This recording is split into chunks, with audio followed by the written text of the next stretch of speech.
Le vrai faux, bonjour Géraldine Vosner. Bonjour Patrick, bonjour à tous. Et le plan du gouvernement contre la fraude fiscale. Le ministre de l'Action et des Comptes publics le promet, la fraude sera mieux détectée, mieux sanctionnée grâce à la création d'une police fiscale, du principe du name and shame.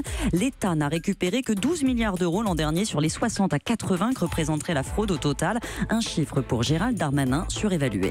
Le chiffre de 60 milliards, voire parfois de 80 milliards avancé par des ONG n'est pas vérifié. D'ailleurs, je proposais que nous vérifions tous ensemble ce chiffre.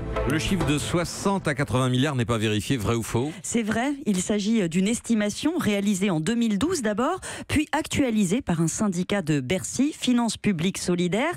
Il a tenté de faire le clair dans la multitude de chiffres qui circulent et qui ne mesurent pas la même chose. Certaines ONG parlent de 1000 milliards de pertes à cause de la fraude en Europe, mais elles comptent tout de l'argent du trafic de drogue au travail au noir.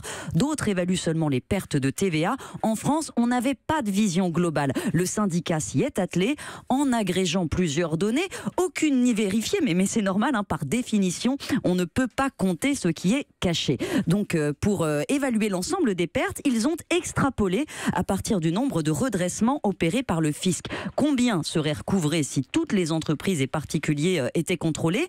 La fraude fiscale classique, selon eux, ferait perdre 25 à 30 milliards à l'État chaque année.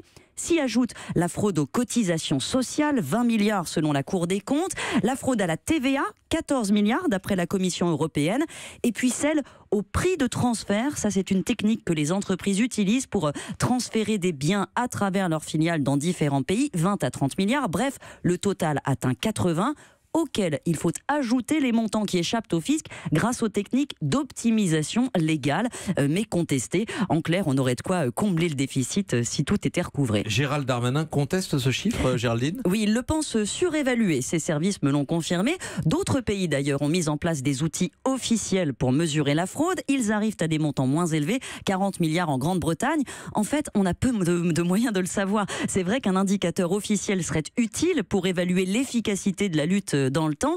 Maintenant, minimiser l'ampleur de ces fraudes, c'est aussi une façon de revoir ses ambitions à la baisse. Du coup, les spécialistes se posent des questions. Si le plan paraît séduisant, 30 inspecteurs vont être formés pour traquer la grande fraude.